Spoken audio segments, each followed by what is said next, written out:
आपसे अगर कोई बात करे कि मतलब आपने ऐसा बयान क्यों दिया, तो फिर आप क्या कहेंगे? नहीं, मेरे बारे में सारे लोग नगरा ब्लॉक के हर व्यक्ति जानता है। मैं अपने कर्म से, अपने कर्मठता से राजनीति किया हूँ। मेरे पास पैसे भी नहीं है। मैं अपने मेहनत के बल पर लोगों में चर्चित रहता हूँ। लोग मेरे पीछे रहते हैं। मैं लोगों के दुख सुख में रहता हूँ।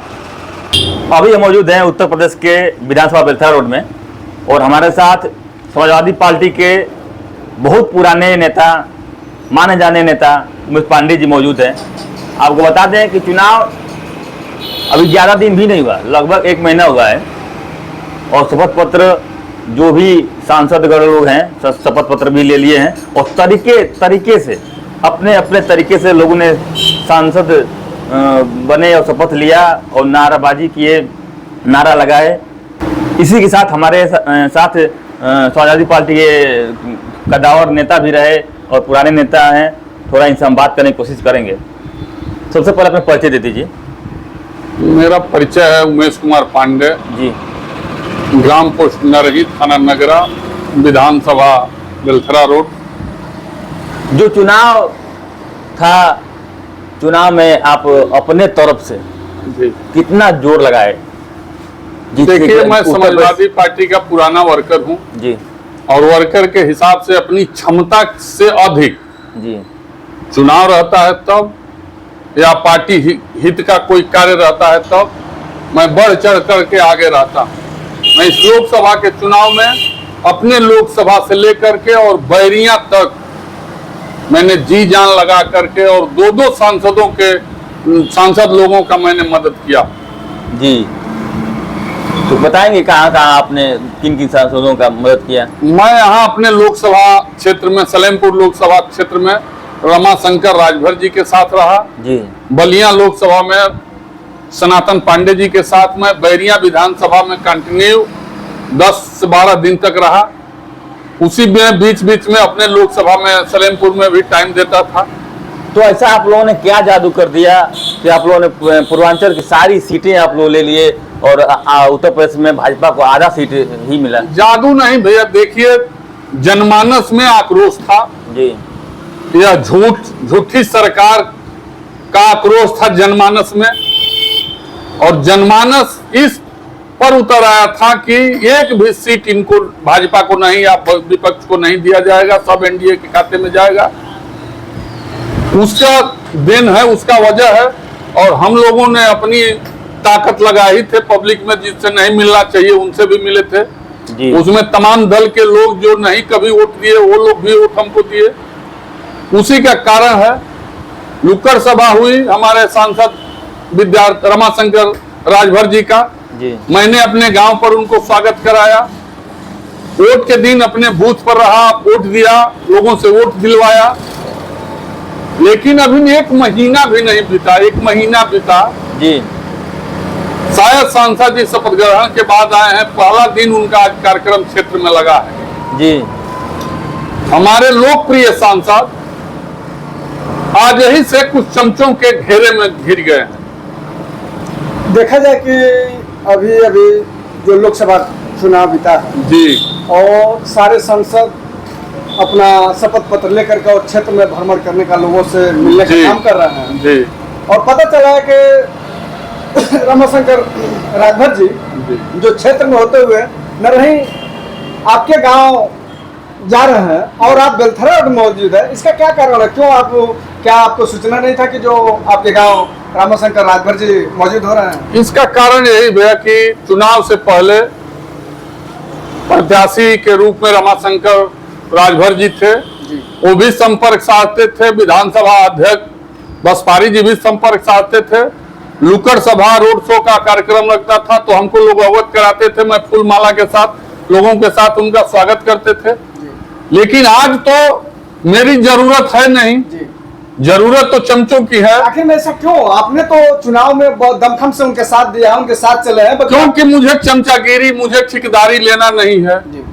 इसलिए सोचते होंगे चमचे की उमेश पांडे जी को सूचना देने की कोई उचित नहीं है। चुनाव जीत भी गए बेचारे, तो अब उमेश पांडे जैसे वर्कर की क्या उनको जरूरत है? उनको केवल चमचों की जरूरत है। आप कह रहे हैं कि चुनाव जीत गए, अब उनको उमेश पांडे जी की जरूरत नहीं है, तो क्या ऐसा कहीं ऐसा तो नहीं है कि भविष्य में फिर रविंद्र कुशवाहा की इनके हाल हो सकता है। वो तो जैसा बोएंगे वैसा काटेंगे, जैसे वो बोए बेचारे वैसे काटे जी, जैसा ये भी बोएंगे ये भी काटेंगे जी, लेकिन अगर उनको मेरी जरूरत नहीं है तो मेरी किसी नेता की जरूरत नहीं है। मैं निष्ठा से पार्टी में अपना हूँ, पार्टी का काम करता हूँ। जीतने के बाद पूछे ना पूछे पूरे सेहत पर कोई फर्क नहीं पड़ने वाला है। तो इस तरह करेंगे तो फिर करकतर उठेंगे तो फिर भविष्य में 2027 का चुनाव सामने आने वाला है, इसका गलत प्रभाव नहीं पड़ेगा? खैर, नेता पद पाने के बाद वो अंधा हो जाते हैं जी, वो चमचों के घेरे में घिर जाते हैं जी, उनको अगला भविष्य दिखता ही नहीं है। ये दिखता है कि 5 साल तो कोई हमारा कुछ बिगाड़ेगा नहीं। जी, लेकिन ठीक है, मैं तो कामना करूंगा कि अगले 5 वर्ष और रहें, जी। लेकिन इसी तरह लोगों में घिरे रहेंगे तो शायद अब क्या होगा। अभी आपने बताया कि नेताओं 5 वर्ष में वो अंधे हो जाए तो वो सोचते हैं कि हमको 5 वर्ष तक कोई टच नहीं करेगा, हमारा कोई बना बिगाड़ नहीं सकता है। बाकी हमको सूचना मिला है कि आप ही कई सांसदों का, कई चेयरमैनों का, कई क्या नाम है कि ब्लॉक प्रमुखों का आपके माध्यम से भी जांच कराया गया है, देखा गया है। क्या उस चीज से इनको डर नहीं है? नहीं, ये हमारे बारे में नहीं जानते हैं और हमारे दल के हैं और साफ सुथरा व्यक्ति हैं। मैं तो जो प्रतिष्ठा सम्मान पर ठेस लोगों को पहुंचाते हैं, जितने पदाधिकारी रहे हैं, तब मैं वह अंतिम कदम उठाया हूं।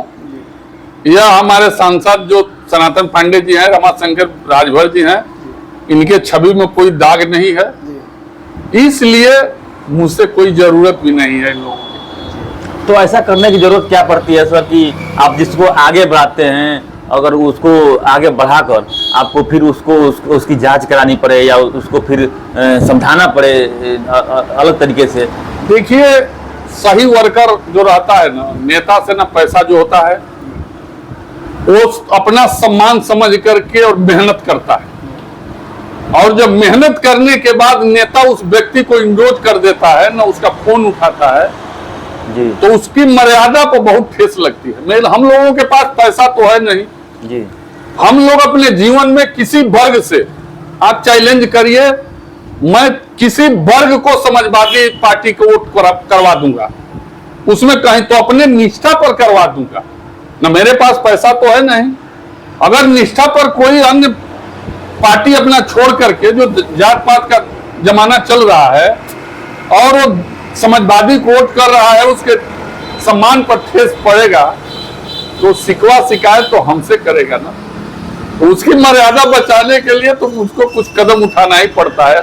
यही मेरा असली कारण है। तो यदि देखा जाए कि आप जिनका मदद किए हैं, आपको छलने का ही काम किए हैं और जीतने के बाद आपको पूछने का काम नहीं करते, इसको क्या कहा जाएगा? उनको कुछ नहीं कहा जाएगा। मेरा दुर्भाग्य है, उन लोगों का सौभाग्य है कि चुनाव के पहले पूछते हैं, चुनाव के बाद न मैं ठेकेदार हूँ, न मैं चोर हूँ, न दलाल हूँ, न चमचागिरी करने ढंग आता है। शायद हो सकता है कि यही मेरे में कमी हो, इसलिए लोग नहीं पूछते हैं। तो आप इतने ओहदे पे हैं और इतने सारे लोगों का मदद, क्या अखिलेश इस पे विचार नहीं करते हैं कि हमारे इतने कर्मठ कार्यकर्ता होते हुए कार्यकर्ताओं की पूछ न हो तो क्या उनको कष्ट नहीं होता? इस बात को लेकर मैं अखिलेश जी तक पहुंचा नहीं हूँ। स्वर्गीय नेताजी थे तो उनसे 2 बार 4 बार मुलाकात की, मैं इनके तक नहीं पहुंचता हूं तो मेरा पीड़ा वो क्या समझेंगे, और समझते भी हैं तो उनको सांसद और विधायक से जरूरत है, वर्कर से किसी को जरूरत नहीं। लेकिन आपने पीड़ा बताने का कभी कोशिश नहीं की? मैं नहीं किया। मैं यहाँ का लोग, ये लोग सुनते ही नहीं है, जीतने के बाद मुंह मोड़ कर चले जाते हैं। तो फिर अखिलेश जी क्या मैं जाकर क्या करूंगा? जो भी आपने अभी तक जवाब दिया, जो भी आप जवाब दे रहे हैं, वो जवाब अगर आप एक जो कार्यकर्ता है, समाजवादी पार्टी कार्यकर्ता है, वो अगर सुनेंगे तो वो उलझ सकते हैं, उनको उलझन हो सकती है, उनको समझ नहीं आएगा कि आप कहना क्या चाहते हैं। तो इसके बाद आपसे अगर कोई बात करे कि मतलब कि आपने ऐसा बयान क्यों दिया, तो फिर आप क्या कहेंगे? नहीं, मेरे बारे में सारे लोग, नगरा ब्लॉक के हर व्यक्ति जानता है। मैं अपने कर्म से, अपने कर्मठता से राजनीति किया हूं। मेरे पास पैसे भी नहीं है। मैं अपने मेहनत के बल पर लोगों में चर्चित रहता हूं, लोग मेरे पीछे रहते हैं। मैं लोगों के दुख सुख में रहता हूं, तो हमारी बात से कोई दुखी नहीं रहेंगे। सारे लोग मेरे साथ आज भी हैं, कल भी रहेंगे। धन्यवाद।